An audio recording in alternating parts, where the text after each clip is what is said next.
कालची जी घटना काल सुद्धा त्याबद्दल आम्ही बाईट दिली होती। FC रोडला जे L3 नावाचा एक बार आहे त्या ठिकाणी उशिरापर्यंत लीगल परमिसिबल लिमिटचे बियॉन्ड चालवण्यासाठी त्याचे विरुद्ध काल एक गुन्हा दाखल करण्यात आलेला आहे। हा गुन्हा शिवाजीनगर पोलीस स्टेशन या ठिकाणी 162/2024 त्यामध्ये भारतीय दंड संहिताची कलम 188 त्याचबरोबर भारतीय दंड संहिताची कलम 120(ब) आणि त्याचबरोबर महाराष्ट्र दारूबंदी प्रतिबंध अधिनियम जे आहे त्याची कलम आहे 65E, 77, 79, 82 आणि 83 त्याचबरोबर बॉम्बे पोलीस ॲक्टच्या 33(1)W हा कलमाचे खाली सध्या गुन्हा दाखल करण्यात आलेला आहे।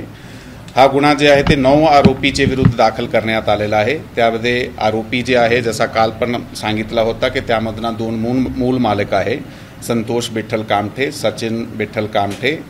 त्या 2 मूल मालकाने ज्यांना पुढे अग्रीमेंट करून ऑपरेशनल करण्यासाठी ज्यांना कॉन्ट्रॅक्टवर दिलेला होता त्यामध्ये उत्कर्ष कालिदास देशमाने, जोगेंद्र गिरासे आणि रवी महेश्वरी म्हणून 3 इसम आहे आणि त्याचबरोबर त्याचा मॅनेजर आहे मानस मलिक, त्याचबरोबर तो DJ चालवणारा तिथला दिनेश मानकर आणि त्या हे सगळे इव्हेंटला ज्यांनी काल रात्री ऑर्गनाइज केला उशिरा हे जे बार चालवणारे आहे त्याचबरोबर मिळून ज्यांनी ऑर्गनाइज केला अक्षय कामठे, ते अजून एक रोहन राजू गायकवाड तो पण ऑर्गनायझरमध्ये त्याचा सहभाग होता।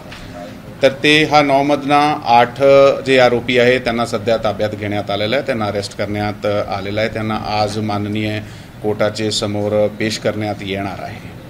तर सध्यापर्यंत झालेली चौकशीमध्ये ह्या माणसाने कसा रोल काय होता, कोणी ऑर्गनाइज केला आहे आणि किती वाजता ते आले, किती वाजता गेले असे प्रकारची जे प्राथमिक माहिती आहे मला प्राप्त झालेली आहे। पुढचा तपास जे आहे ते सध्या चालू आहे। हो, जे व्हिडिओ आपल्याला त्यामध्ये दिसते, व्हिडिओचा पार्ट म्हणून दिसते, त्याबद्दल ते इन्व्हेस्टिगेशन सध्या चालू आहे। हे जे लोकाला आता अटक करण्यात आलेला आहे त्या लोकांकडून तीच विचारपूस चालू आहे की नेमके ते व्हिडिओमध्ये दिसणारे माणूस कोण आहे, त्याचे आम्ही लीडमध्ये आहोत आणि जसाही तो आमच्या ताब्यात आले त्याच्याकडून अधिक विचारपूस करून असे प्रकारचे जे काही पुरावे आम्हाला त्या ठिकाणी मिळाले आहे, ज्या ठिकाणी आम्ही पंचनामा केला होता त्यांना पण सुद्धा आम्ही सील करून CA तपासणीसाठी पाठविणार आहे। जे काही आपल्याला तपासामध्ये निष्पन्न झाला त्याचे आधारावर ते जे आहे ते NDPS किंवा संबंधित कलमाचे खाली जी आहे कारवाई केली जाणार आहे।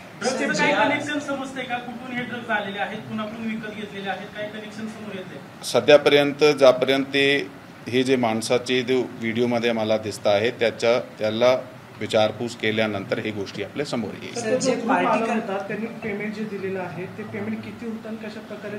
हो, हे जे पेमेंट आहे ते 2 प्रकारचा झालेला आहे, एंट्री फीस आणि त्यांनी जे आत खर्च केला आहे फूड्स अँड ड्रिंक्सवर खर्च केलेला आहे तसे प्रकारची वेगवेगळी अमाऊंट आहे। जसा आत आपण पाहिला ते काहीतरी 80-85 हजारचे आजूबाजूचा जे खर्च झालेला आहे तसा ते बाहेर जे काहीतरी 500 रुपये किंवा असे प्रकारची फी त्यांनी एंट्री वेळी कलेक्ट केली आहे ते इव्हेंट ऑर्गनायझर। अल्पवयीन बद्दल आता ही आधी कसे कोणत्या दुसरे एक ठिकाणी होते, दुसरे कोणीतरी बार रेस्टॉरंटमध्ये होते आणि तिकडे ते या ठिकाणी त्याची एंट्री त्यांनी खूप इन्फॉर्मल पद्धतीने केली आहे कारण वेळाचे उशिरा केलेली आहे। मग तसे प्रकारच्या त्यांनी ते रेकॉर्ड वगैरे काही कलेक्ट केला नाही आहे, जसा की आधार कार्ड ज्या वयच्या जे प्रमाणपत्र आहे, परंतु या अगोदर ते ज्या ठिकाणी होते तिकडचा आम्ही गोळा करीत आहोत। तिकडनं जर आम्हाला असे प्रकारची माहिती मिळाली की कोणी अल्पवयीन जे मुलगा आहे ते तिथे या कोणी इसम आलेला आहे तर त्याबद्दल कारवाई करण्यात येईल।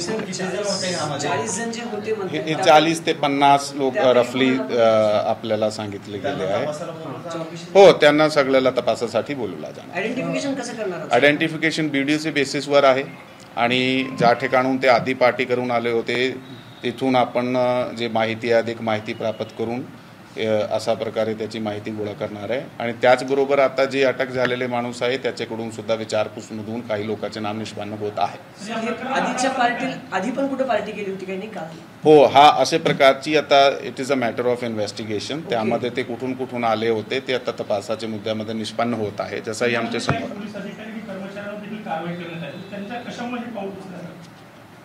ही कसं आहे की वारंवार आमचे वरिष्ठ अधिकाऱ्याकडून आम्हाला आणि आमच्याकडून कनिष्ठ अधिकाऱ्याला वारंवार आणि अंमलदाराला सूचना देण्यात येते की एक जे लीगल परमिसिबल लिमिट आहे त्याच्या पलीकडे जाऊन कोणत्याही प्रकारची इस्टॅब्लिशमेंट चालू राहणार नाही आहे।